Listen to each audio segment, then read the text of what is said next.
Hvordan bor du? Bor du i hus eller lejlighed? Jeg bor i et hus. Jeg bor i et stort hus. Jeg bor i et stort hus, men faktisk, vi har for meget plads, så vi er ved at lave det til lejligheder. Jeg bor i lejlighed, en lille lejlighed. Jeg bor i et stort hus. Okay. Kan du godt lide at bo i Simon? Ja, meget godt. Jeg elsker at bo i Svendborg. Ja, jeg kan godt lide at bo i Svendborg. Ja, det kan jeg godt. Jeg kan rigtig godt lide at bo i Svendborg. Hvorfor kan du godt lide at bo i Simon?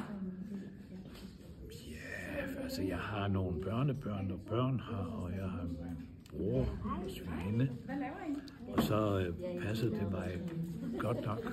Oprindeligt har jeg boet på Midtfyn, men i min barndom, men senere har jeg boet i 40-50 år har jeg boet uden for Fyn. Fordi at det er en fredelig by, hvor der ikke er alt for mange mennesker. Og så har vi meget natur. Ja, hele min familie bor hernede. Min mor og min far og en af mine brødre. Okay. Ja. At Svendborg har en god blanding af natur og kultur, og der er mange glade, dejlige mennesker.